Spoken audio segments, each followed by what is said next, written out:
Between the Covers is brought to you in part through the support of Propeller, a magazine of books, music, art, film, and life, and its publishing imprint, Propeller Books. Visit them on the web at propellermag.com and propellerbooks.com or on Twitter at propellermag. Coming up next is my conversation with the writer Azareen Vliet Oloomi about her book, Call Me Zebra. But before we begin, I just wanted to alert you to some changes with regards to becoming a supporter on Patreon. So if you're interested in becoming a supporter on Patreon, you can go to patreon.com/betweenthecovers. And there you can discover that you can get one of Jesse Ball's fantastic co-written, out-of-print, illustrated books, Vera and Linus, a book which Publishers Weekly says the light touch and often archaic feel of the prose owes as much to Kafka as to classic fairy tales. Certainly many readers will find this book unsettling, but most will also find it hard not to remember a time when the world was filled with this kind of fearful mystery and wonder. This is the last box of a book that's out of print and a press that's out of print. So if you're interested, this is one thing that's being offered for people who become supporters of the show. But I also have a couple extra copies of the book that I did with Ursula K. Le Guin, Conversations on Writing from Tin House, and some extra copies of Sheila Hetty's Motherhood and Molly Crabapple's Brothers of the Gun. So if you want to check this out, you can go to patreon.com/betweenthecovers. Now enjoy today's program.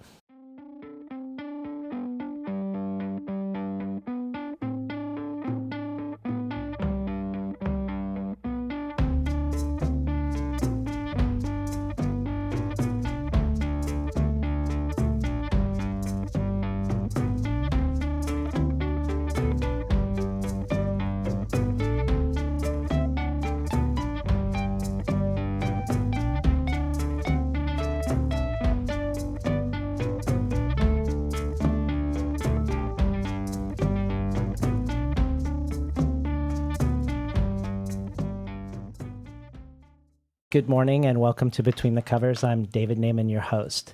Today's guest is writer Azareen Vliet Oloomi. Oloomi has degrees in creative writing and Latin American studies from the University of California, San Diego, and is a graduate of the MFA program in creative writing from Brown University. She's the author of the critically acclaimed novel Frau Keeler from Dorothy Publishing Project, a book lauded by everyone from Robert Coover to Lynn Tillman to Brian Evanson. She's also a National Book Foundation 5 Under 35 honoree, the recipient of a MacDowell Fellowship, a Fulbright Fellowship in Fiction to Catalonia, Spain, a fellowship from the Institucio de les Lettres Catalanes in Barcelona, and a 2015 Whiting Award. Her work has appeared in the Paris Review, Guernica, The Believer, Granta, Words Without Borders, and elsewhere. She has lived in Iran, Spain, Italy, and the United Arab Emirates, and currently splits her time between Florence, Italy, and South Bend, Indiana, where she teaches in the MFA program at the University of Notre Dame with specialties in fiction writing, Latin American and Iberian literature, and literature and translation. Azareen Vliet Oloomi is here today on Between the Covers to talk about her much-anticipated new novel out from Houghton Mifflin Harcourt entitled Call Me Zebra, a book that Kirkus in its starred review calls a bombastic homage to the metacriticism of Borges, the romantic absurdity of Cervantes, and the punk rock autofictions of Kathy Acker. This is a brilliant, demented, and bizarro book that demands and rewards all the attention a reader might dare to give it. The Los Angeles Review of Books says Vliet Oloomi captures the shattered identity of the refugee and the immigrant, the way that literature becomes a lifeline in exile, a movable home, a network of dissent, a genealogy beyond national borders. And the Wall Street Journal says, "Hearken, ye fellow misfits, migrants, outcasts, squint-eyed bibliophiles, library haunters, and bookstall-stalkers. Here is a novel for you." Welcome to Between the Covers, Azareen Vliet Oloomi. Thank you, David. It's a pleasure to be here.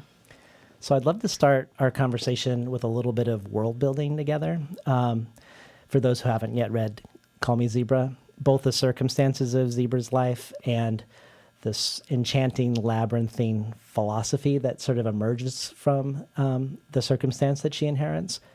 So let's start with the circumstance of Bibi Abbas Husseini, who eventually becomes called Zebra. Tell us about her family and family lineage she has been born into. Yeah, so Bibi has, she was born in Iran, and during the Iran-Iraq War, she and her father and mother escape to the north, near the Caspian, where the family has this really sort of eccentric home that they refer to as the Oasis of Books, or the Censorship Recovery Center. And it's a space that the family, who's, come from a long lineage of autodidacts, anarchists, and atheists, have been retreating to during times of censorship or political oppression. And from there, they set off on foot to Turkey and then eventually to Barcelona and New York City.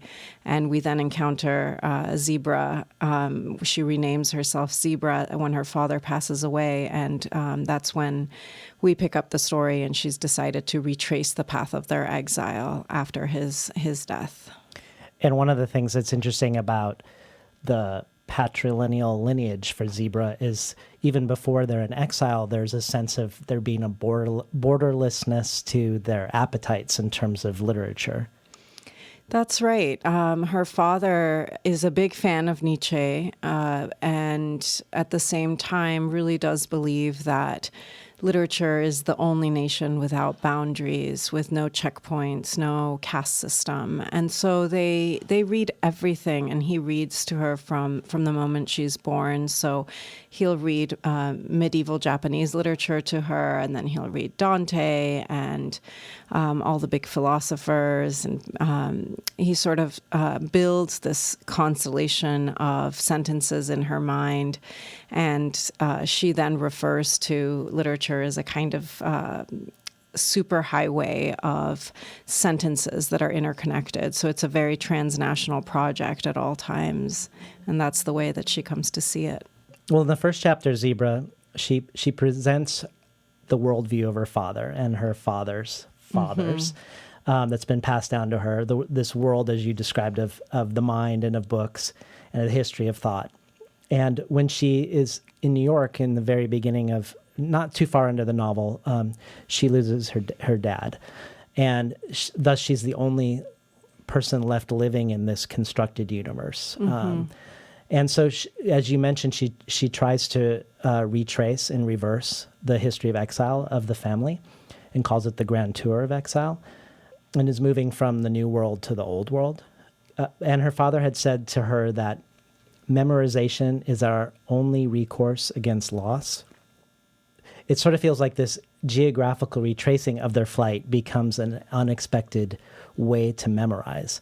So I wanted, if you could talk a little bit about, obviously in the most literal sense, he's talking about memorizing texts, but in a way it also feels like Zebra is doing this reverse exile as a form of memorization. Absolutely. I think that's what Zebra discovers when she goes on this journey. Her intention is to go back and read all of the books in situ, right? So the books that her father would have read while they were in Barcelona, she wants to reread them in Barcelona as a way of trying to understand what could have been going through his mind. I neglected to mention that her mother dies while they're traveling on foot from Iran to Turkey, and part of Zebra's buried grief has to do with that unacknowledged loss, or that sort of trauma early on. And the father's death then sort of solidifies the sense of loss that she has, and she begins to go on these walks that she calls these literary pilgrimages of fragmentation, or burying excavating buried selves. And in the process, she realizes that so many of our memories are actually embedded in space, and that history leaves a trace in our bodies, in our architecture, in our art, and that literature, she sort of starts to inhabit that space where there's a deep intersection between literature and landscape, or literature and architecture. And she realizes that she's always living in a representation of the world in art rather than within the world itself. But she even questions whether or not one can live in the world unmediated, right?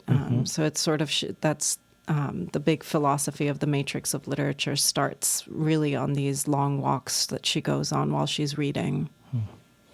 Well, there are two maxims that Zebra inherits that I'd like to discuss sort of next to each other. One, that there's no such thing as reading, only rereading. Right. And the other, that memorization is a way to resist colonization. So if we think of Zebra's retracing of her family's flight as a form of memorization, as a recourse against loss, and also maybe a rereading of her own life, I was wondering if you could speak to the ways memorization of text or of place is an anti-colonial act. Yeah, I mean, in her case in particular, so much about who she is, her body, and her sort of story has been narrativized for her, right? Whether that be in the immigrant experience that she has in the United States or in Spain, but then also the ways in which people's narratives or stories or identities are repressed even within their own homelands, right? So early on in Iran, the father is this sort of very committed intellectual and understands that the Iranian Revolution is going to be hijacked, and refuses to kind of participate in the uprisings just because of his untrusting nature, but also because of his deep commitment to having memorized all of these texts through time. He understands that history is going to come back to settle its old scores at any moment. And I think that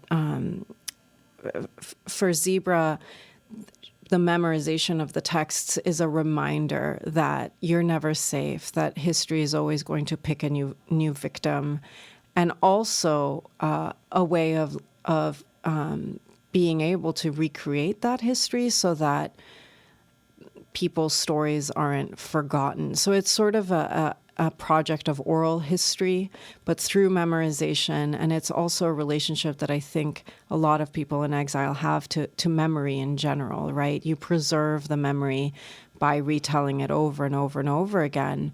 And there's a great risk in forgetting the story. There's a further risk of erasure in that forgetting that she's very aware of. Yeah. You've said before that you were thinking a lot about the relationship between literature and landscape, and of what it would be to abandon the so-called new world and return to live in the old in order to sink into what you call the architecture of deep time. So in a way, your current life going between Italy and Indiana is various iterations and reiterations of this question, I'm imagining. But can you talk to us about this twinning of the old world with deep time and what that means? Yeah, for me, I mean, it means something different to me than it does to the narrator of Call Me Zebra.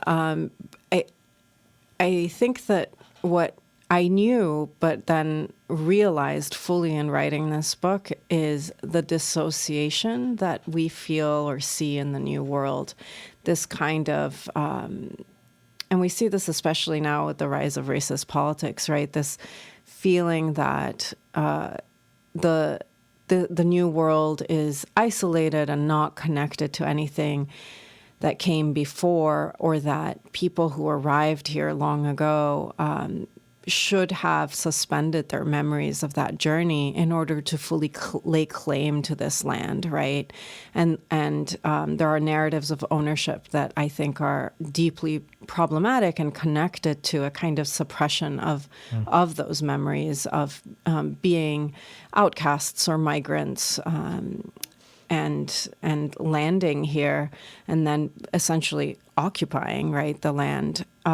So that dissociative nature, I think we see return in these very deep, violent ways in our culture. I mean, we're seeing it now, and it's always been present. But I think it's a kind of deep, unacknowledged grief.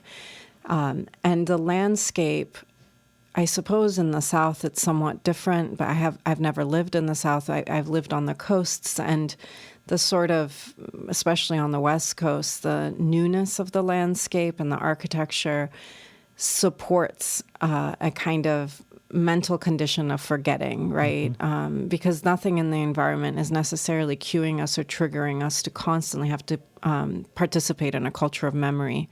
In the old world, right, you're surrounded by architecture and history, and you can see all the stratified layers. So, for example, in Italy, you can sort of see exactly where the World War II bombings occurred, and there will be historic buildings flush against sort of restored buildings from the aftermath of the Second World War. And that kind of texture or overlapping is a palimpsest, right? That really fascinates me, and I think is a sort of natural cultural memory that people participate in. Yeah. Well, before we talk more about literature and its intersection with the landscape, I just wanted to touch briefly on something that I came across about your own life growing up. That maybe is the flip side of or the dark side of memorization, and I think of for Zebra, this movable home, this way to this anti-colonial act that sort of preserves identity as she moves from place to place is this act of memorization. But when you were a sixth grader and the Ayatollah came back from his own exile, there was a different sort of memorization that you had to do. Can you talk a little bit about that? Yeah, I can.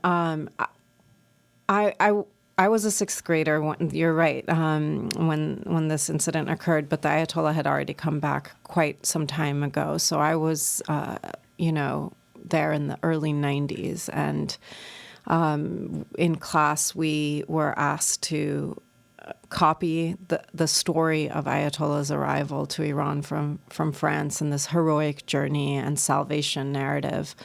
About 5 times we had to copy this story into our notebooks, and we had never been asked to do something like that before. Copying, actually, and dictation was something that we had to do regularly as a way of making sure we were learning to spell correctly, etc. And I think it's a vintage technology that people don't use in the classroom anymore. But when that happened, when we were asked to sort of copy his story and his journey, I just protested in class and said that I thought it was a form of brainwashing and that I didn't want to participate. And of course, I was suspended for, I can't remember how long it was for, but when I went home, my mom didn't even blink an eye. She was like, "Good job." But yeah, I sort of, had a kind of rebellious nature, I suppose, from when I was very young. Yeah. But it also points to something about Zebra's family. You say they're autodidacts and atheists. And there's one more A. Yeah, anarchists. And anarchists. That even if they hadn't been forced into exile, there's a way in which they're sort of in exile, even when they're connected to their own land and culture. Absolutely. And I think Zebra's journey is in part understanding the faults in that, right?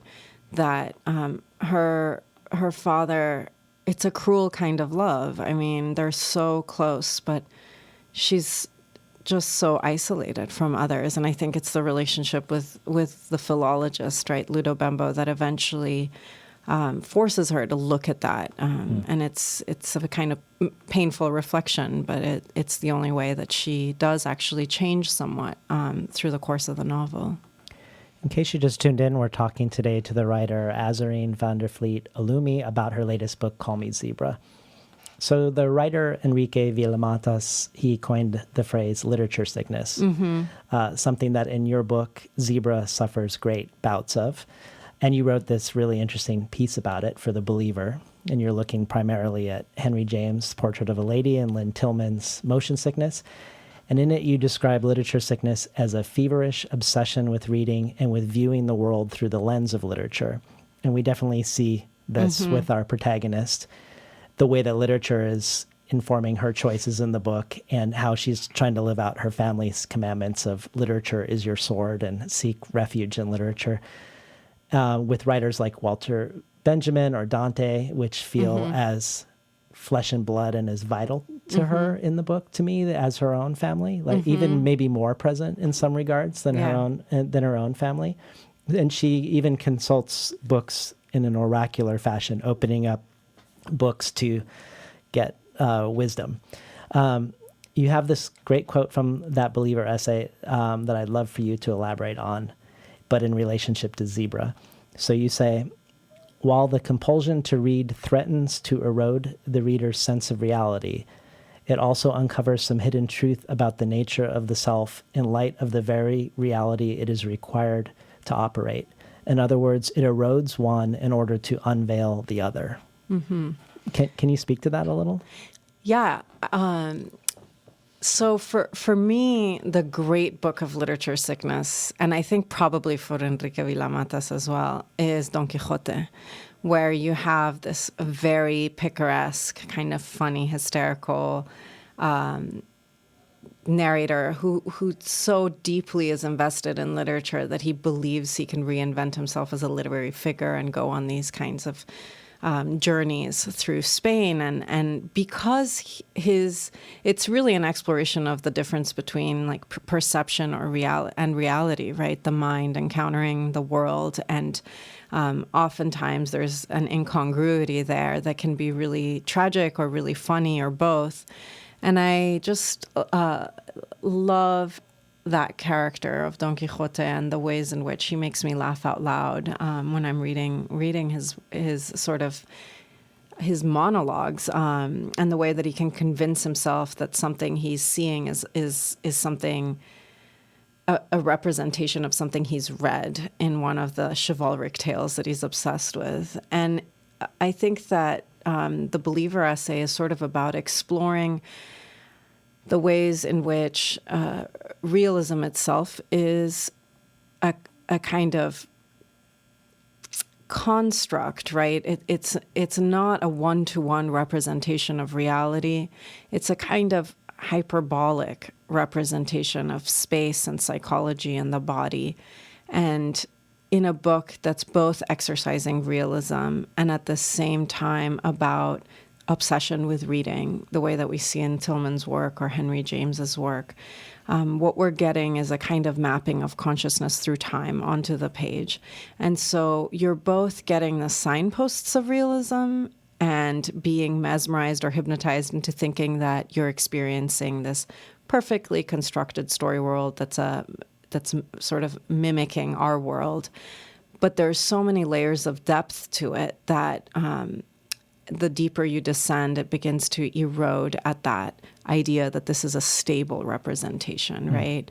That it's static. And I think that's something both Tillman and Henry James do so beautifully, is just, it's a descent reading their work through literature, but also you eventually go through the sort of realism, right? The curtain of realism, you go through it and then you're looking at the backstage, right? At how it was constructed. And that in of itself makes you question what you're reading, or think more deeply about this idea that realism is somehow representation or truth, or that there's a one-to-one relationship, like I was saying. Yeah.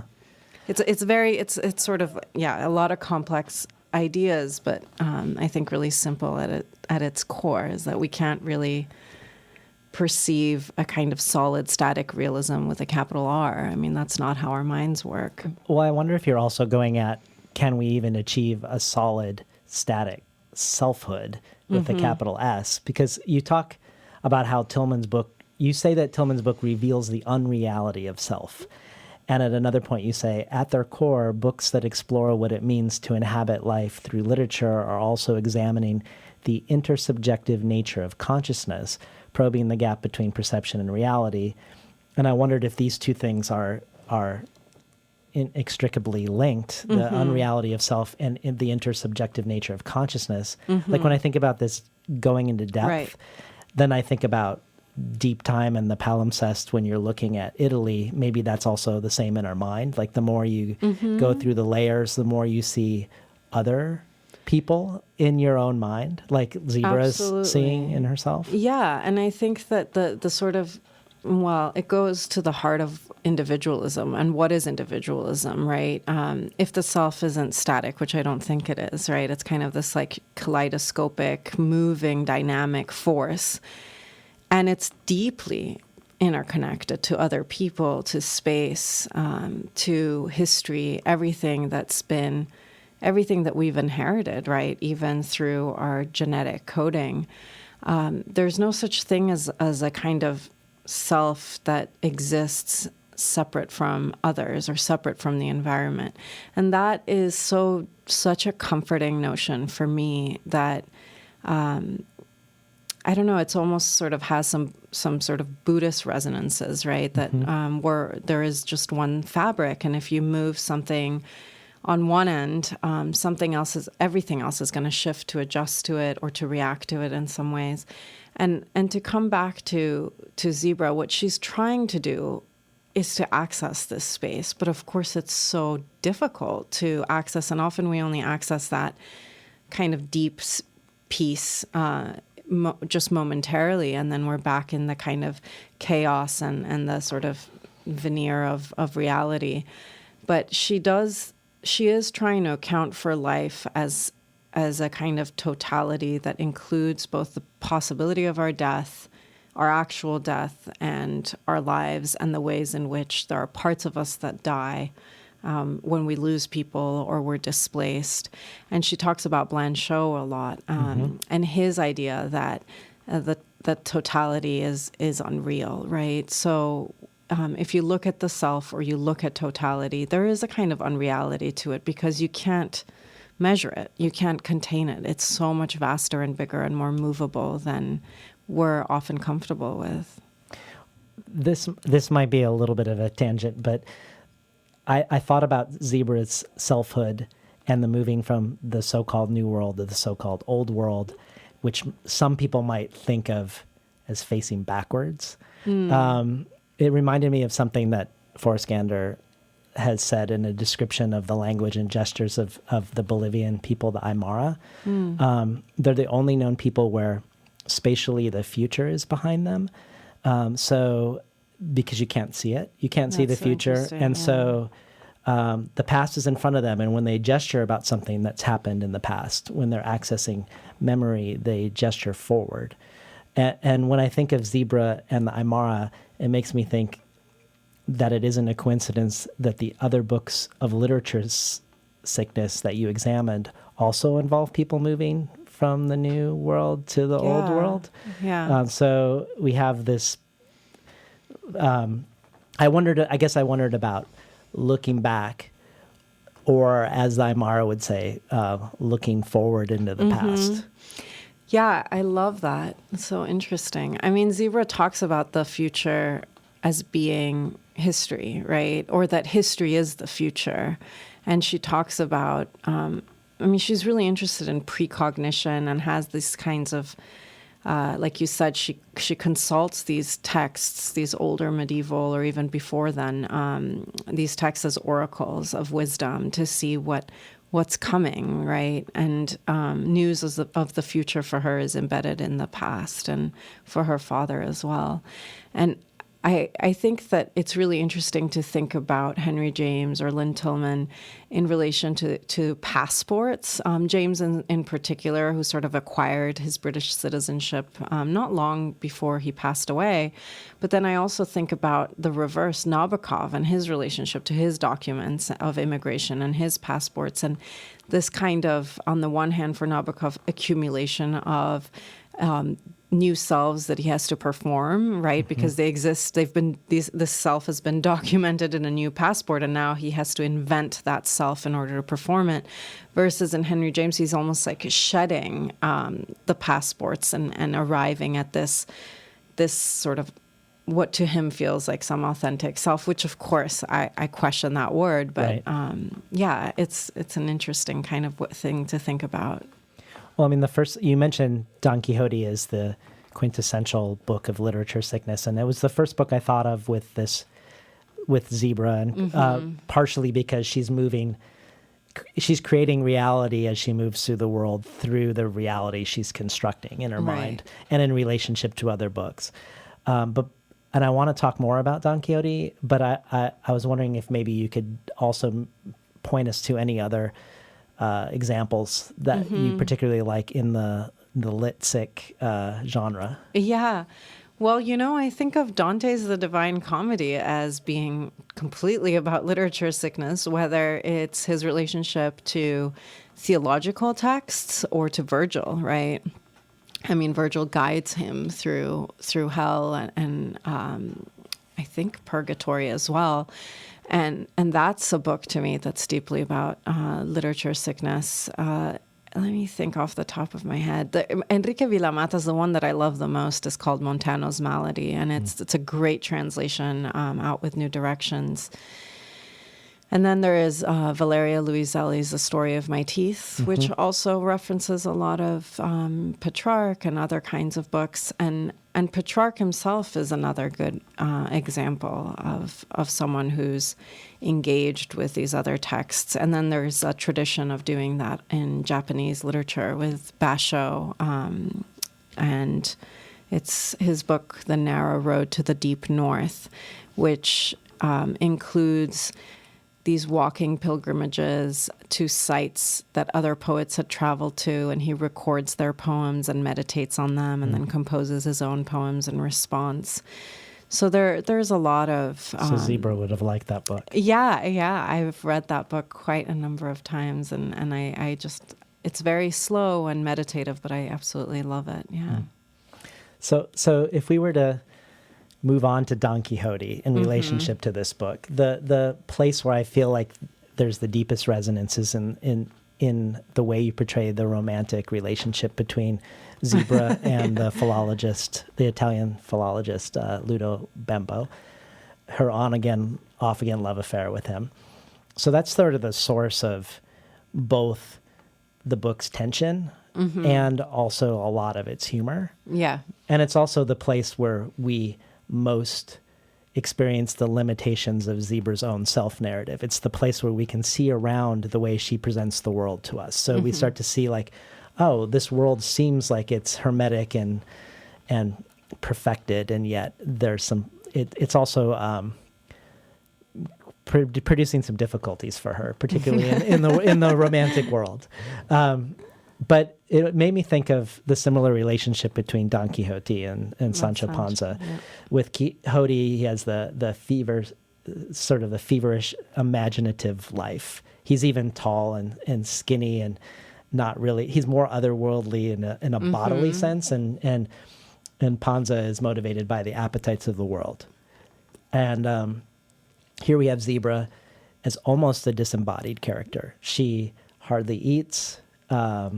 She's ruminating all the time. She's tormented by her exile, her absence of home, and like her ancestors, finds her home in the world of words.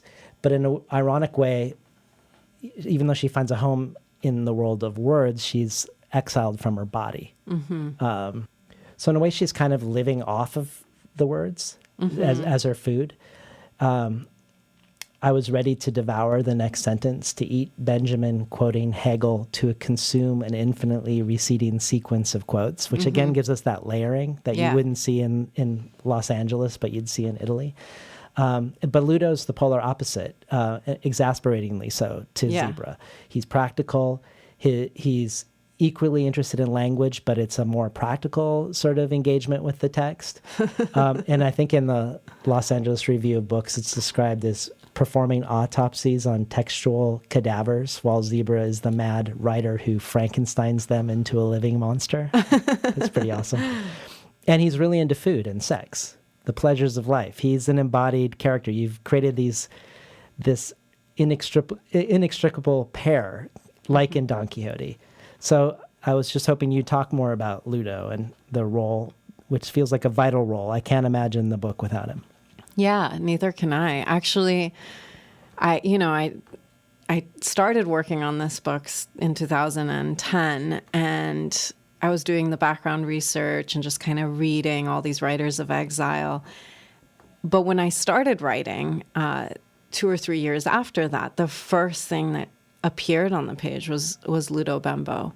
And it was the breakup scene that we get towards the end of the book, that first kind of rupture in the relationship where he's just had enough of her, and he's trying to reflect sort of the ways in which she's perpetuating exile or rejection or alienation, right? Without intending to, of course, but he reflects this back to her. And it's also where all the humor, like you said, in the book comes from. I mean, I think this book is deeply tragic, but it's also very comical. And that's due to the fact that the two of them are kind of pushing and pulling each other across the Mediterranean. And they're both very intelligent people. But of course, like you said, he's so much more pragmatic. He's really interested in the history of the definition of words and in dictionaries. And he has this great sort of recitation of all the different definitions of exile that he kind of lashes at her, against her with, while she's listening to all the other pilgrims of exile or the void come up with what exile feels like for them, like what are their personal definitions of exile. And he's really interested in like the sort of the book, right? What does the dictionary say exile means? And he's very concrete and frustrating in that way to her, and she's of course maddening to him. Yeah, I love it. I'm glad I'm not in it, but I love to read about it. It's nice to witness. Yeah. So there are a lot of ironies. There's a lot of absurdist humor, but there's also a lot of ironies. For instance, as the last of an ancestral lineage, Zebra reminds the reader that she carries this great weight of responsibility.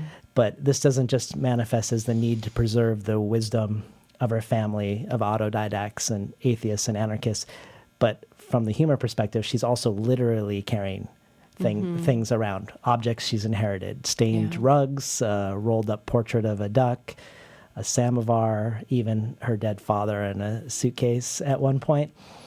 And one tragic irony of this is that this is all in response to being exiled and feeling othered no matter where she goes. So it's this act of sort of desperate preservation. But even though it's an act of love toward her parents, it sort of becomes a fortress. She's not capable of engaging with the other, of creating space in her heart for the real embodied otherness of this man in her life, for loving a living person, even though she's defining herself through otherness. Yeah, absolutely. I mean, that's sort of the danger of all of her thinking, of our sort of hyper intellectualism and this cerebral way in which she goes through the world. And I think that it's the relationship with Ludo that eventually allows us as readers to see that the boundary between the victim and the victimizer is blurry. And that violence, when this kind of deep historical violence, has so many subconscious ways of reproducing itself, and that, in fact, the more she holds on to her grief, the more she's perpetuating this form of psychological or emotional exile, including toward herself, right? She doesn't live from the heart in any way. And a lot of what her journey is about is actually to question whether or not she's ever been loved, if she knows what that is, and to think, what is love and how do we love ourselves? How do we nurture each other? And she eventually does realize that her biggest revenge as an exiled body is, in fact, to lay claim to love, right? And to make space for that.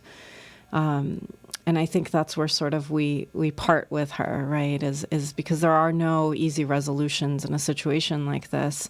And I definitely didn't want this, big redemptive arc, because I don't think that's the way we resolve our trauma, right? It's not in one instance, or it's not in one epiphany. It's a constant returning to and trying to sort of crack away at the bricks in those walls little by little over a lifetime in order to sort of get on the other side.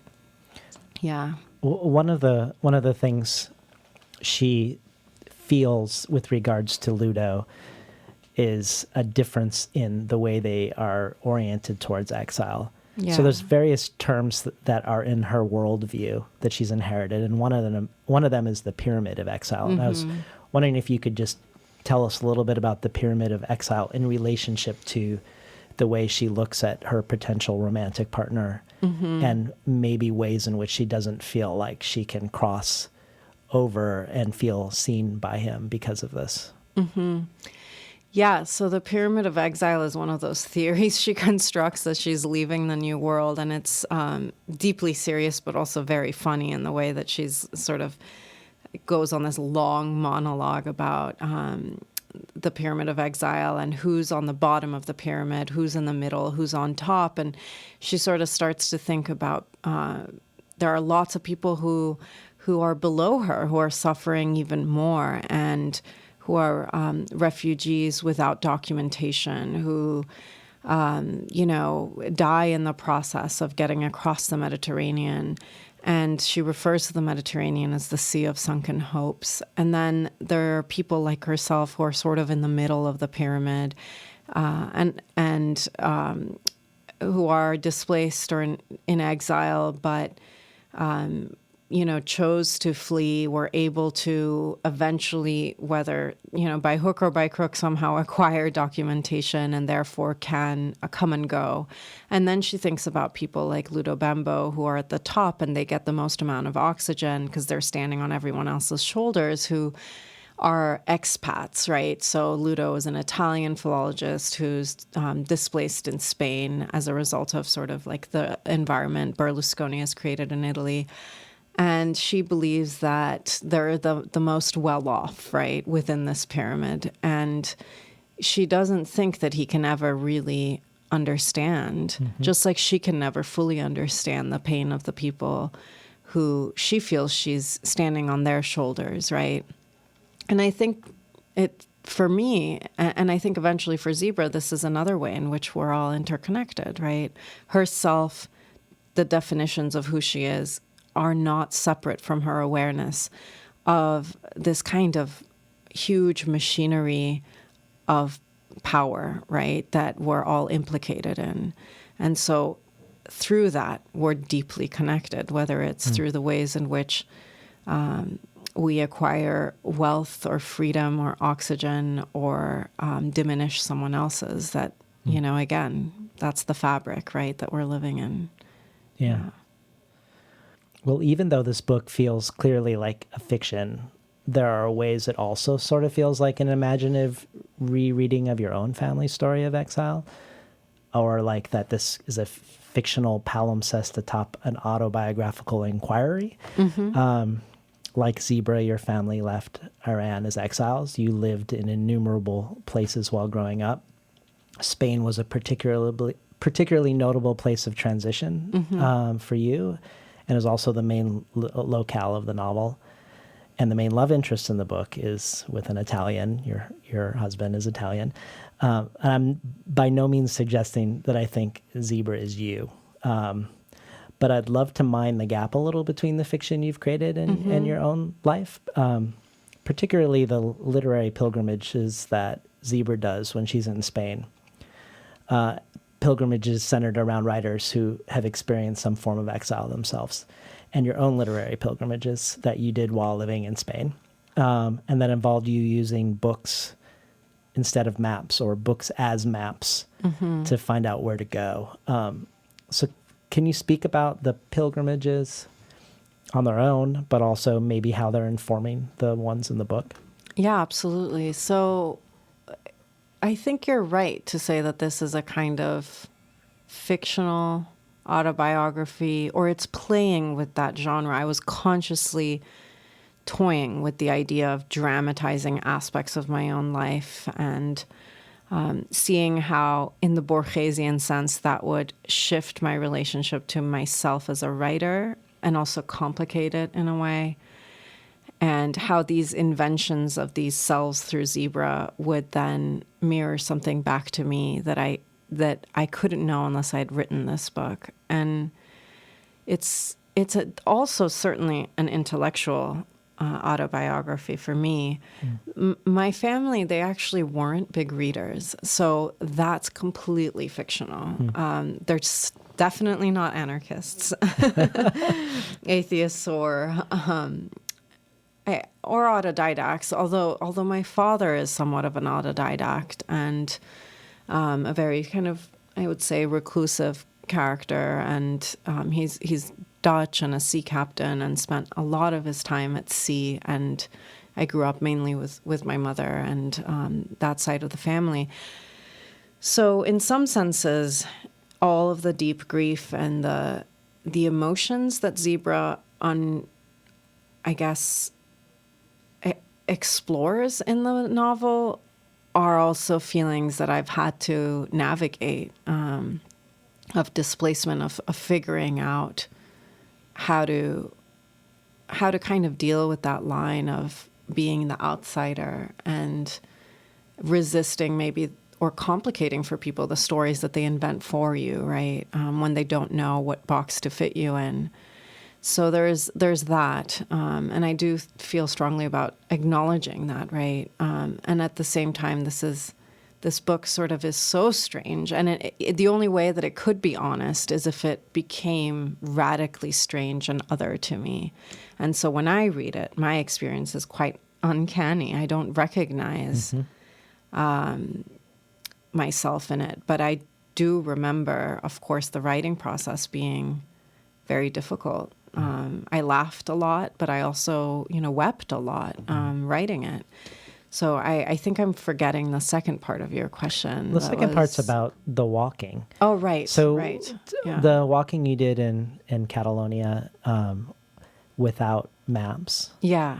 And what was impelling that Yeah. journey, and how that intersects with the pilgrimages in the book. Yeah. So I got the Fulbright to go and do background research for this novel. And as it turns out, I wasn't actually emotionally mature enough to know what I was doing, right? I mean, I had to kind of... Our writing self, I truly believe, is ahead of our world self. And there was a lot of catching up I had to do. So I had this kind of project in mind that I was going to go and research Josep Pla's work and his relationship to the Catalan landscape, and then read other writers of exile and think about the ways in which history or trauma are embedded in the landscape. But for so long, I didn't understand why I needed to do this. And once I was there, the only thing I could do in order to kind of break into that or gain understanding was to start going on these walks, these pilgrimages with his books, and then with Rodoreda's books. And then I went to Port Beau, where Walter Benjamin committed suicide on the border with France. And I didn't have maps. We didn't use technology. And he was my future husband at that point. Leonardo did these walks with me. And we were also kind of thinking about what do journeys mean, and how can we sort of travel locally with the same electric energy you would set off on a long kind of journey to a faraway place with. And part of accomplishing that was actually making the space unfamiliar to ourselves and reading the books and trying to look at spaces that were described in the books, and then go to those locations and see if those spaces still look the same or still existed. And in a lot of cases, they didn't. Or in a lot of cases, we would have to kind of walk across the old railroad tracks to the old road that they would travel on with donkeys. And we got lost a lot. And we also had so much fun. And we wrote for Words Without Borders. So a lot of those early pilgrimages that then, when I finally had the maturity to write the book, got recast in a much more fictionalized, dramatic way in the book we wrote early on. Yeah. Can you talk about your attraction to Catalonian literature or Catalan writers? Why is Josep Pla play such a significant role in the book and in these pilgrimages, for instance? Yeah, when we lived in Spain, we were in Valencia, and they speak Valencian, which is very, it's Catalan. It just has a slightly different inflection to it. And so I grew up with Catalan in my ear, and it's just I don't know what it is about it, but it just kind of, the frequency of the language, the tone, especially the way that the vowels are pronounced, just kind of grabs my heart. And of course, it's one of those things you just don't know why that is, right? Like sometimes you listen to a piece of music and everything in you changes for just that one moment. So for me, reading Catalan literature has that. So is it? Yeah. Do these writers are they engaged with the theme of exile, or is it more the sound of the language almost being the attraction of a home? Well, it depends on the writer. So Mercè Rodoreda, the book of hers that I absolutely love, was written in exile about the Spanish Civil War and the time of the doves. And she wrote that when she was in France. And it's an absolutely stunning work. Very simple, deceptively simple sentences that kind of accumulate into this emotional, complex space, or it's narrative through accumulation. And Josep Pla has that same kind of very direct, almost sort of severe delivery of sentences. And it's in the way that they accumulate, paragraph after paragraph, that you really start to get a feeling for how passionate he was as a writer. Because if you just read a few pages, it's hard to really capture that. But he spent his whole life having to deal with these very deeply conflicting sides of his personality. He was deeply Catholic.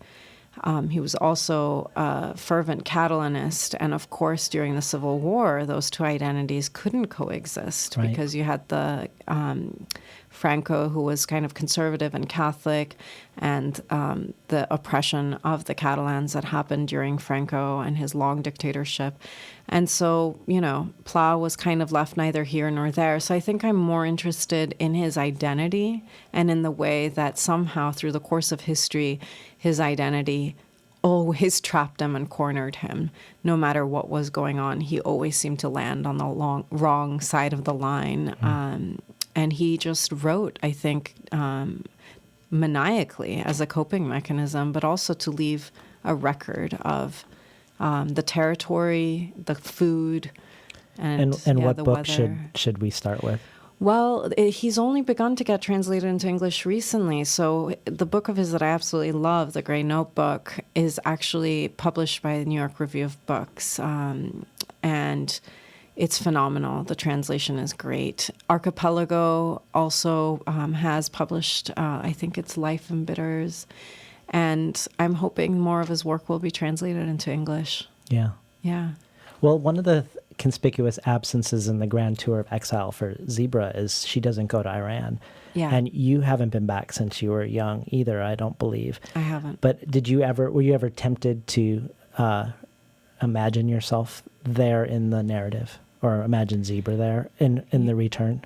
Yeah, I mean, that was the goal, right? She wants to reverse and retrace the path all the way. And I don't want to give too much away, but I think she, of course, realizes the impossibility of that and the fact that it's basically a suicidal project. And thankfully, it's the digression with Ludo that allows her to come to terms with that and realizing that it's her desire to go back has so much more to do with not knowing how to grieve the loss of her mother, right? And once she figures out how to grieve that, the absence of Iran is extraordinarily painful, but she's able to hold it. And yeah, I wish I could go back every day, you know, of course.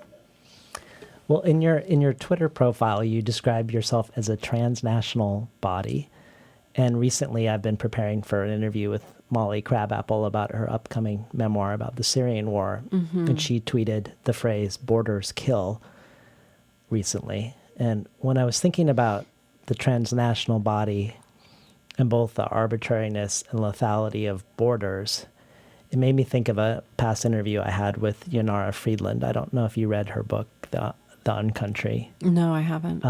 Her book, Uncountry, it feels like a kindred spirit to Call Me Zebra. It doesn't read anything like it tonally, syntactically. It's a very different reading experience, but it raises questions of identity and lineage in relationship to exile from place. And she took the title of her book from a quote by Alain Sixou that goes, "I want the word uncountry. I am sorry we don't have it, since uncountry is not supposed to exist. I like beings who belong to removal inhabitants of the uncountry, of the in-country, of the country hidden in the country, or lost in the country, of the other country, the country below, the country underneath." And then Friedland herself says, "In essence, the task the book proposes is to string and build connection to that and those beyond our immediate association of nation and citizenship, the identity markers we are born into, and to imagine lineages that live within us, contradicting inherited narratives. I do think, however, that this must always happen after a confrontation and untangling of our more immediate bonds, or in other words, the reaching beyond ourselves begins at the center, slowly rippling out. I want to emphasize that this is not a territorial act, claiming all kinds of subjectivities as our own, but rather an encounter at the boundary of I and thou, in Buber's words." And this feels very akin to Zebra's attempt somehow to me of finding home in a spatialized imagination in an uncountry whose inhabitants are also her ancestors, and also the stories of people, the stories that her ancestors loved and the stories that she loves, all sort of in this almost mythological space.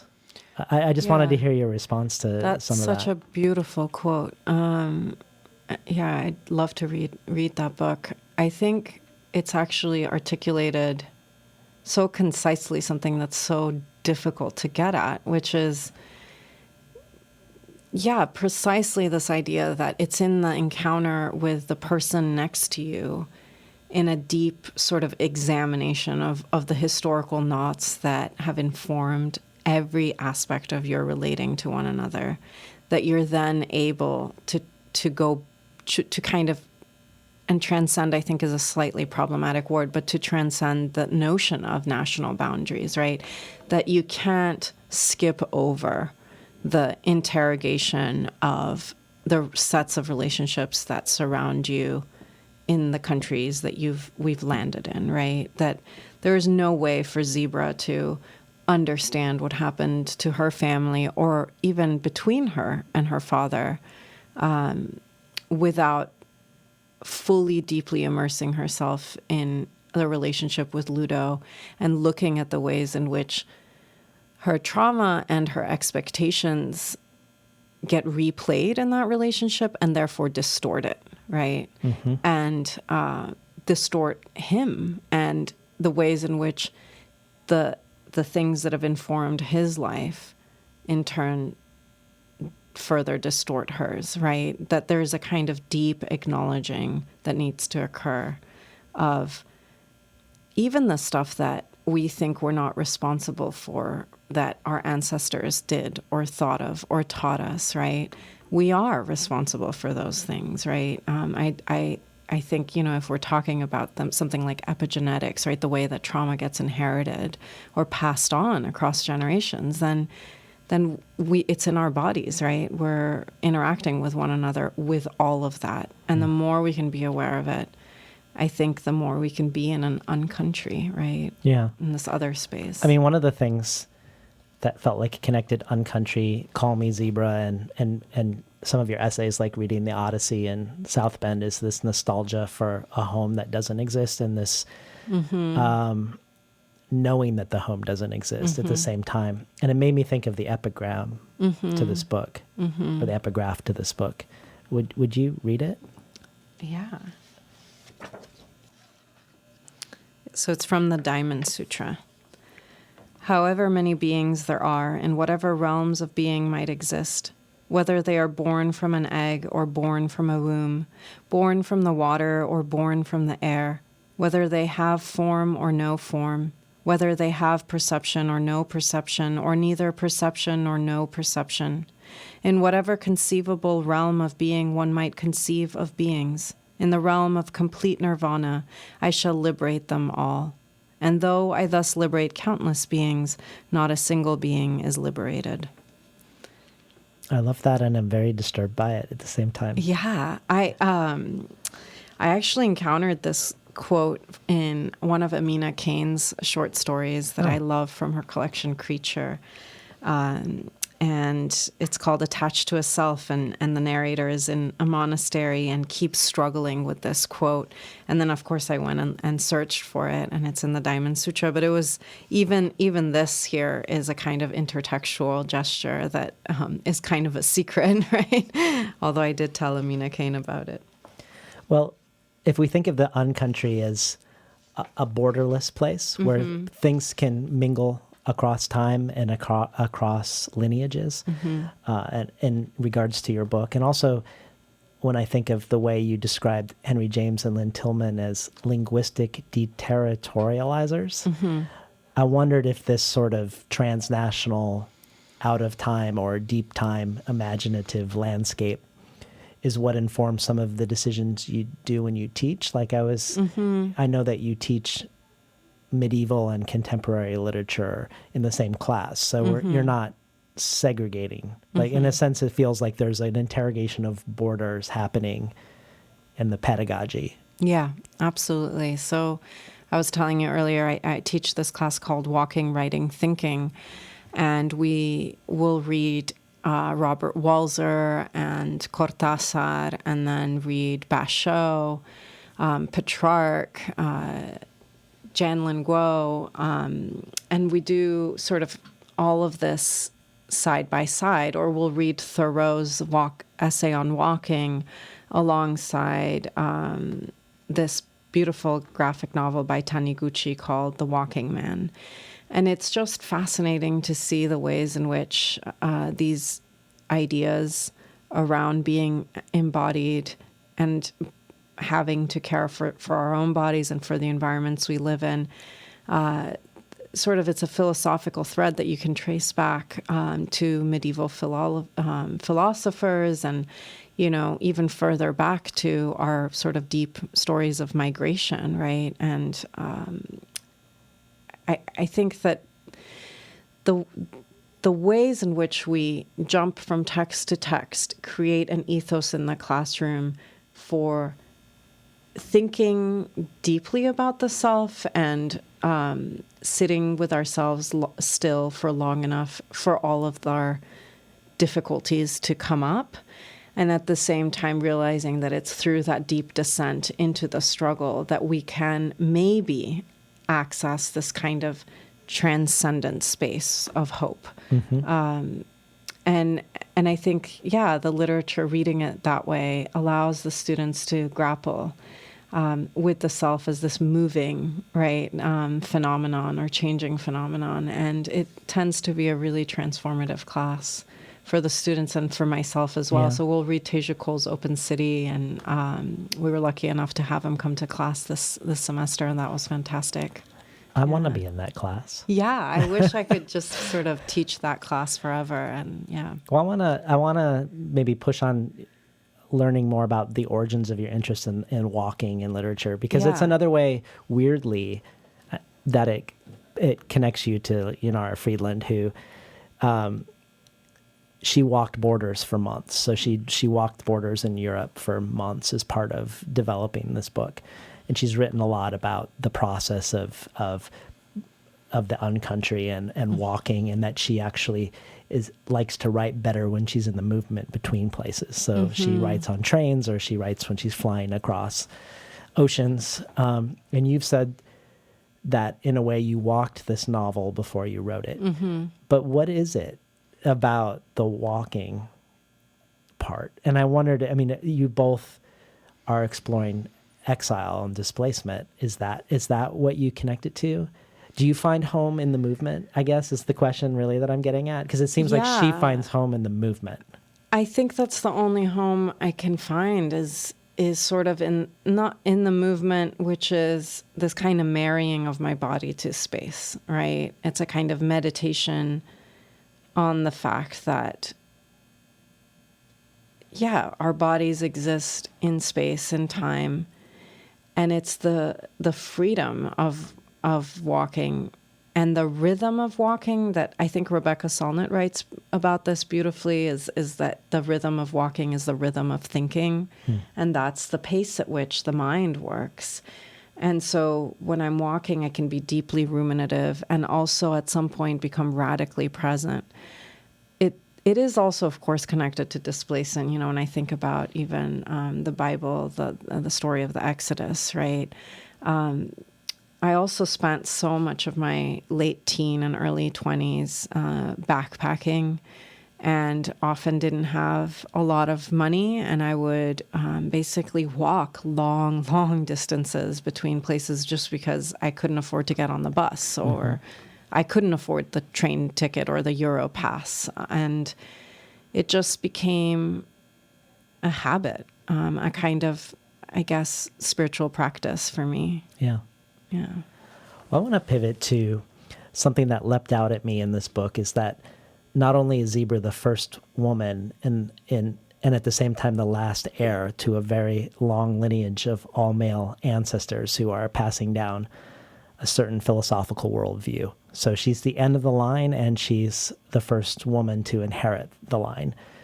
But almost without exception, the writers that Zebra returns to over and over again in the book are men. Some women writers get mentioned in passing mostly. So Sor Juana Inés de la Cruz, Virginia Woolf, but the ones that we ruminate over, or that Zebra ruminates over intensely, Nietzsche, Borges, Benjamin, Blanchot, Cervantes, are all men. And I wondered if that was by design, if there was something that was happening. I have a theory, but I want to hear what yours. I want to hear your theory. It's true. It's kind of this other side of these unacknowledged problematics of our intellectual discourse, right? I mean, she is aware that her father, as progressive as he is also still, sexist or dismissive toward the mother. And as a result, he takes over and co-opts her education completely, even while the mother is alive. And her opinion doesn't ever count as much as his, right? So I was also talking about ways in which men can sometimes be incredibly progressive and yet still deeply sexist at the same time, that one thing doesn't necessarily free them of the other. And it isn't until... And Zebra's mother, also has a responsibility in that dynamic, in the sense that she doesn't push back very hard. And so, it's also this dance that the parents do that implicates both of them in this kind of more patriarchal structure that Zebra grows up in. But as she unburies the grief of her mother, she also realizes that the mother had access to literature. And I don't want to give it away, but there is a great quote that she hears from the mother that's a citation of a woman writer. And that is one instant, but deeply transforms her consciousness. Well, the reason why I thought it felt like it was by design was because Zebra doesn't just reference Cervantes' Don Quixote, but also Kathy Acker's Don Quixote. And in Kathy Acker's Don Quixote is a woman. And the second chapter is entitled, "Being Dead, Don Quixote Could No Longer Speak. Being born into and part of a male world, she had no speech of her own. All she could do was read male texts which weren't hers." And the book goes on to appropriate material and rewrite it as a form of sabotage, I think, of the patrilineal lineage. And I don't think that's what Zebra's doing, but this idea that you're born into the canon and the language, none of the words of which you have created, and having to use them as almost as weapons to create space. Yeah, absolutely. I mean, when I was studying literature in school, it was maybe 90% male, and the work of figuring out who were the contemporary women writers. It's really, you have to do a lot of research in order to figure that out. I don't feel that the male writers aren't my writers. I feel they are. I have no trouble laying claim to that. But of course, there's a way in which a writer like Virginia Woolf or Sor Juana Inés de la Cruz speaks to me that kind of, I can, in the text, feel the sort of struggle to create the space of what Virginia Woolf calls a room of one's own, right?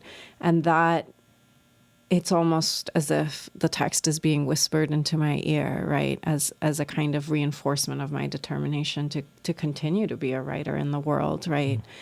But Zebra is also aware, I mean, of the patriarchy. I mean, she sort of is making fun of Homer's The Odyssey and Dante. She takes them so seriously, but of course she's also laughing at the idea that Don Quixote too, all these three big epic texts of the hero's journey are done by men, and she's like, well, watch me, I'm going to do all three in one go. and then she sits on her father's lazy boy, and there is a joke in that if you're not listening closely enough, you might miss. But she's laughing for sure. Yeah. That's great. Yeah. Can we hear a little bit of the prose? Sure. So I'll read from the prologue. Great. Illiterates, abecedarians, elitists, rodents all, I will tell you this. I, Zebra, born Bibi Abbas Hosseini on a scorching August day in 1982, am a descendant of a long line of self-taught men who repeatedly abandoned their capital, Tehran, where blood has been washed with blood for 100 years, to take refuge in Nowshad, in the languid, damp regions of Mazandaran. There, hemmed in by the rugged green slopes of the Elborz Mountains and surrounded by ample fields of rice, cotton, and tea, my forebears pursued the life of the mind. There, too, I was born and lived the early part of my life. My father, Abbas Hosseini, multilingual translator of great and small works of literature, man with a thick mustache fashioned after Nietzsche's, was in charge of my education. He taught me Spanish, Italian, Catalan, Hebrew, Turkish, Arabic, English, Farsi, French, German. I was taught to know the languages of the oppressed and the oppressors because, according to my father and to my father's father and to his father before that, the wheels of history are always turning and there is no knowing who will be run over next. I picked up languages the way some people pick up viruses. I was armed with literature. As a family, we possess a great deal of intelligence, a kind of super intellect. But we came into this world one after the other during the era when Nietzsche famously said that God is dead. We believe that death is the reason why we have always been so terribly shortchanged when it comes to luck.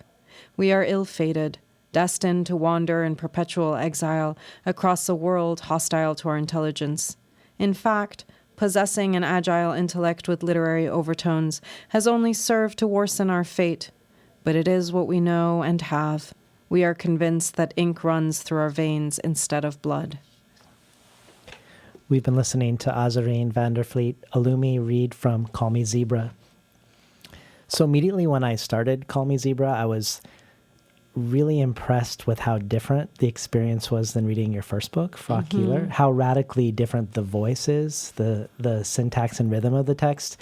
So Zebra is ruminative and obsessive, but in Frog Keeler, your first book, the sentences feel like they're ruminative and obsessive. And whereas Zebra has Ludo to challenge her sort of hermetic interiority, and Zebra's travels and pilgrimages also sort of counterbalance this interiority. And in Frog Keeler, we are forever stuck in a syntactical and narrative echo chamber. And you've talked about how you wanted to create a voice for Zebra that is both deadly serious and full of humor, and that you read writers who embodied these two qualities. And you've mentioned Dali and Nietzsche's too, but I just was curious about what writers informed Zebra's voice and in what fashion. Yeah, I think Nietzsche is the sort of stylist that I just absolutely adore. I mean, he is so funny, and I don't know that he knows he's funny. in the same way that some people have asked me, does Zebra know she's funny? And I think, oh, I have no idea, I don't think she knows. I don't think she knows. I think you're right. And it's just that she takes things so seriously that they become absurd, but also her circumstances are so absurd. And to me, absurdity is kind of the grandfather of irony, right? It's this kind of space where you're having to be in an existential conundrum all of the time because you've been pushed so far over the edge, and that there's really very little left to do except laugh at the darkness in order to illuminate it and illuminate its magnitude, right? So Beckett knows this quite well. So Nietzsche was a big one. Dali, who's such a megalomaniac, right? I love his work, and again, it's sort of, his paintings don't disturb me. I know they do for some people, but they make such sense to me. There's such mathematical order in his paintings, such precision, and it's through the precision that he's able to be surreal. But his writing is disturbing. It's really funny, full of banter, full of narcissism, unchecked, right? Self-glorifying. And he talks about becoming more Dali. And I think that that's something Zebra learns from him, from this, what she called the paranoid critical method of thinking and reasoning. And then I read a lot of Camus, a lot of Walter Benjamin. I don't think of Camus having those qualities. No, not or at Benjamin, all. for No, that matter. but the sort of literary theories that she's able to construct that aren't necessarily funny. They're those come from reading Camus and Benjamin and Blanchot and Barthes and Borges, right? But a lot of the kind of layering of introspection and space and keeping track of interiority and exteriority and moving back and forth between them, for me, I think I learned to do that by reading a lot of Virginia Woolf. She sort of has these long meandering sentences where she'll move from different levels of the psyche to something that's moving across in the space in the environment and back in again. Yeah. No, another thing that made me wonder about the creation of voice. So if we think about this twinning of seriousness and humor, particularly Nietzsche and Dali, you also had this tweet. I'm looking forward to talking about Primo Levi, Anna Kavan, and Borges in my workshop on literature as rebellion. We are going to talk about what it means to write honest sentences, embrace vulnerability, and explore the unknown. And what I wondered about that is what an honest sentence was in your mind. What's an honest sentence to you? Like, in relationship to this book, for instance. Yeah, it's a sentence you've written through your sweat.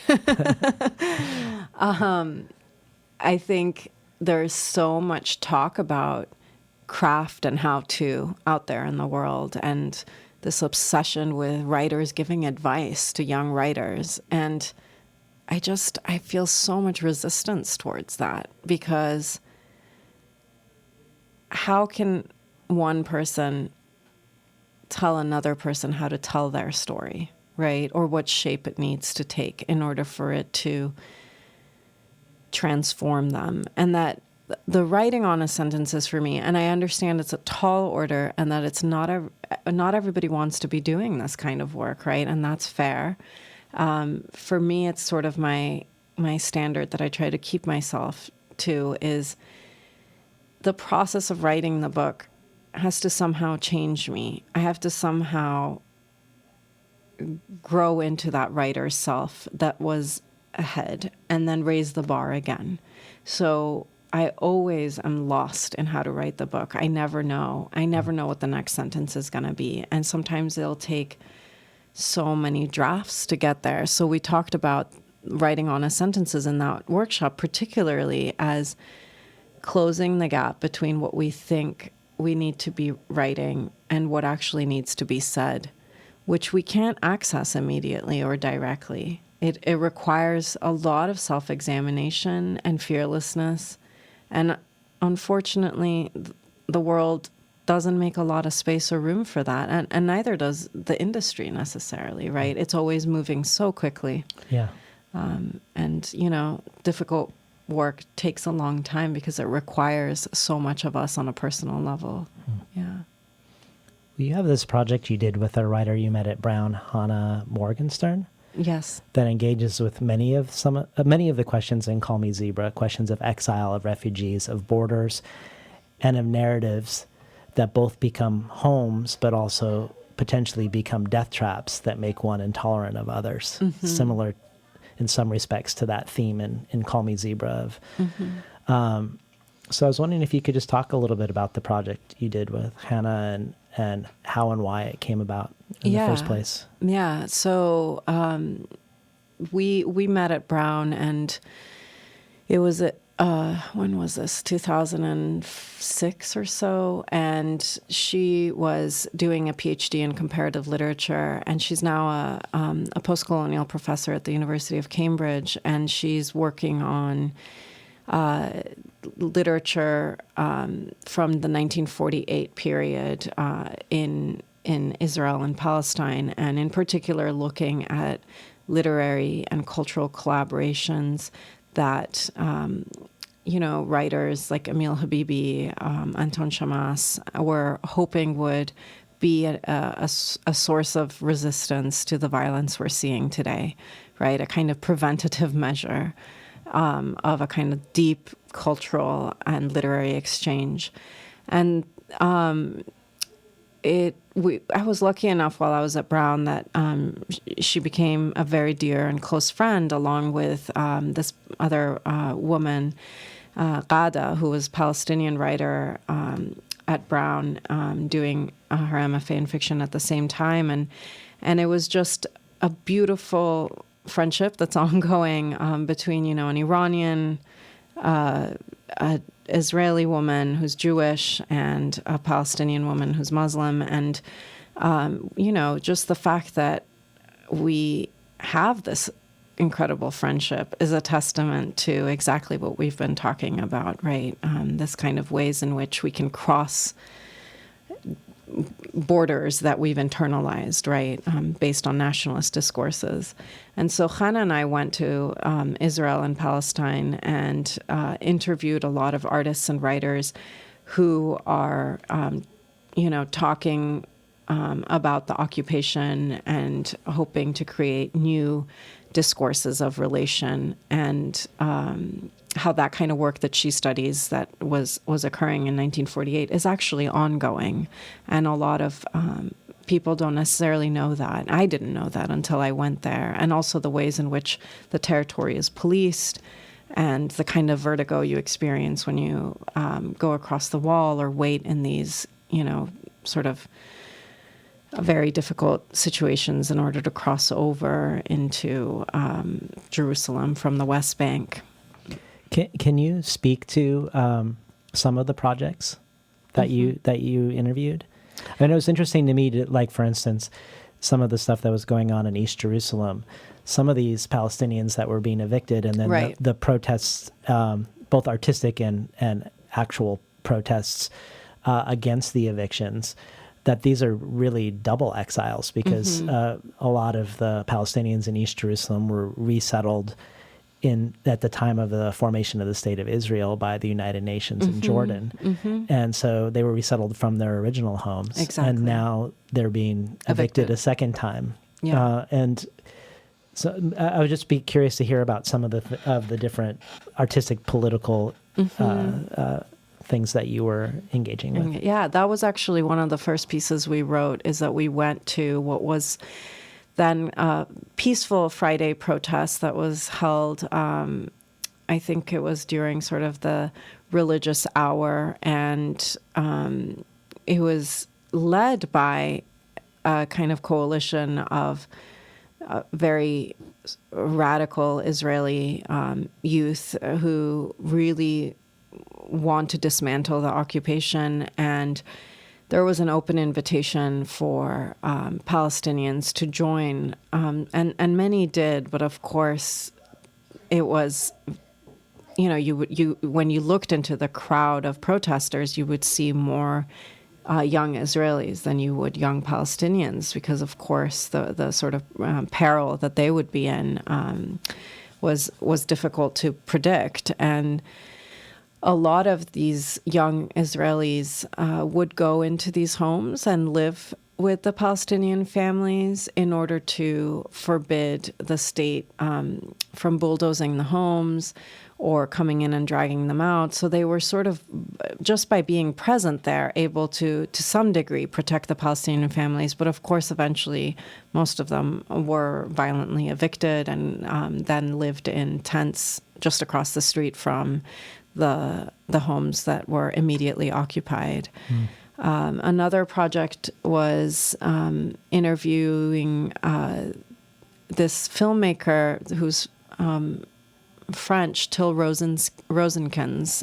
I forget how to pronounce his name exactly. But he had spent a lot of time in Ida camp. And Ida camp has been there since 1948 and now is a city, right? There are multiple generations of kids who have been born and raised and become adults in this camp.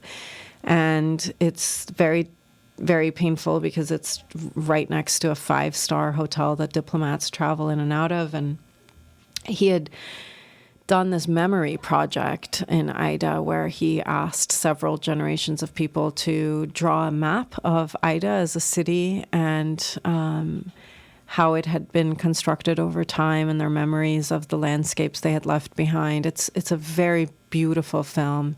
It's a documentary. And then I also interviewed Raji Batish, who lives in Haifa, which is different as well because there are Palestinians who did choose to stay. And of course, there's lots of complex issues among Palestinians, right, depending on where they are settled. And of course, that's another tactic of sort of divide and conquer, right, that you see playing itself out on the ground. So it was I learned a lot. And it's such a complex issue. I still really... It's the tip of the iceberg, right? I don't know as much about it as I would like. But, I mean, it's interesting also the video mappings film that you mentioned. Yeah. His grandmother was German. This right. French filmmaker. That's right. Thank you for reminding me. German, non-Jewish. Yes. But she was so troubled by what happened to the Jews That's right. that she started visiting Israel. That's right. And she had all these connections because there were people in Israel who spoke the same dialect of German as she did. That's right. And so she made friends with these German origin Jews in Israel as a sort of connection to her sense of trauma around what happened to them in Europe. That's right. And that brings her grandson to Israel, who's now filming the displacement of the Palestinians in the camp. It's really fascinating. It is really fascinating and also not unique. And I encountered so many young Germans and German organizations who are doing nonprofit work, both in Israel and in Palestine. And a lot of, this is what's so wonderful about having a culture of memory like the Germans do, right? They fully feel accountable to the atrocities of the Holocaust. I mean, I think that's, discussed openly rather than something that's so dark and difficult that it's pushed under the rug. And that forces people to have to confront that and to have to be vigilant so that something like that doesn't happen again. Of course, when people are doing social work or social justice work, the devil is in the details, right? There are also issues with it that I can't discuss. I don't really know what the power dynamics might be within these organizations or the ways in which they sort of distribute resources in the territories. But I do think that it's incredible to see and witness so many Germans and German youth going there to kind of another way of dealing with the past, right? Another way of being accountable and physically putting themselves in those positions to experience the landscape and the displacement and making themselves emotionally available to that, to those stories. Well, you mentioned the Palestinian poet Raji Batish. Yeah. I encountered one of his poems translated by your friend Hannah Rooms. Would you mind reading it? Oh, of course, yeah. Yeah. Like it, because it Yeah. does feel like it echoes back against the Call Me Zebra. So, Rooms, translated from Arabic by Hannah Morgenstern. I look in the mirror. Where is my exile? Where is exile? Is it here or is it there? Inside of or within this loneliness spotted suitcase. I look in the mirror. And how can loneliness be in exile? And how can it be spotted? With black oil and turbid water, a loneliness whose beginning I do not know, nor do I know its disappearance. Maybe my strangeness will dissolve at the foot of this wall, whose thorns I am now regarding. One wall at the borders of my exile, and another at the foot of my strangeness. I have arrived at a room which drips everything that has passed, and it turns it into piles of dust, into a perfume of dust that does not end, from which nothing passes but the loss of memory. And that's by the Palestinian writer Raji Batish. That line, one wall at the borders of my exile and another at the foot of my strangeness, is just incredible. Yeah. Hannah Morgenstern she's a beautiful translator. She's also translated some of Emil Habibi's work. So I am always just hoping that she'll continue to translate and that somebody would be interested in publishing these works, because they're really quite powerful. Yeah. Yeah. Well, to return to you and the high bar you set about wanting to change when you do a book, when you write a book. I know you have a couple manuscripts in progress, and I'm curious what this meditation on exile and place, on love and otherness, an experience that led you to say, maybe not all of our emotions belong to us, and not all of our thoughts are our own. We've inherited these things we perform again and again, and landscape really shows that to us. I got to sit with that idea for a prolonged period with this book. So I'm curious what this prolonged period has prompted you to explore next. Yeah, it's freed me, I think, to write essays, which I wasn't able to do before. It has made my experience of exile more accessible to me and more immediate, because I had to dig around for language that I didn't have before. And once I created the language for talking about the deep loneliness, the strangeness, the sense of futility, right? And at times even a lack of conviction of, a sense of purpose or sort of what is it that we are living against and living through. I think that having written this book, I'm now able to write about those things unapologetically, I suppose, because there's a way in which when you don't have language for these things, it creates so much shame and so much internal sort of atmospheric oppression that it's disorienting within itself. So it's almost as if there's this deep turbulence within you all of the time. And I was able to go into the turbulence. I mean, it took 7 years, and maybe that's not that long after all, but it feels long to me since I've only been around for 34. So it's sort of, I'm not afraid of it anymore. And is there as big a leap between Call Me Zebra and your next book as there was between Fraukeeler and Call Me Zebra? Yes. I don't know if you can. No, I can't talk about it because it's just. Can you do these gestures that no one else can see but me in the room? I don't know if my hands are complicated enough. No,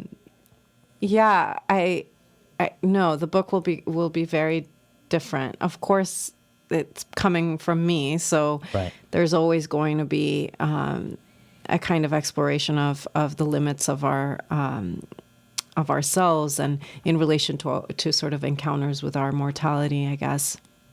That's something that I think is going to be sort of a sort of long-term question for me, But yeah, I shouldn't say more. Also because as I began writing Call Me Zebra, I didn't know more. I'm in that position again. I don't know.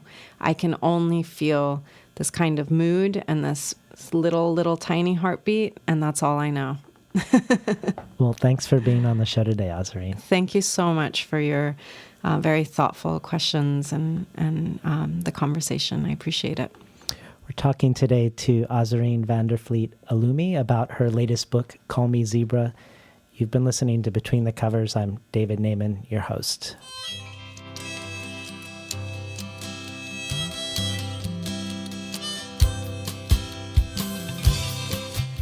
Today's program was recorded at the studios of KBOO, volunteer-powered, non-commercial, listener-sponsored, full-strength community radio from Portland, Oregon, found at kboo.fm. More of Azareen Vliet Oloomi's work can be found at azareenvandervlietoloomi.com, where you'll find more writings by her work in Israel and Palestine, as well as her literary pilgrimages in Catalonia. You can also go to patreon.com/betweenthecovers, where we will be adding her reading of her essay, Reading the Odyssey Far From Home, Why Homer's Poem Taught Me About Making a Life on the Great Lakes. Finally, I'd like to thank Imre Lodbrog and Barbara Browning for creating this outro. Their album, Imre Lodbrog, A Sapatit Ami, can be found at iTunes, and Barbara Browning's trove of ukulele covers can be found at soundcloud.com/Barbara Browning.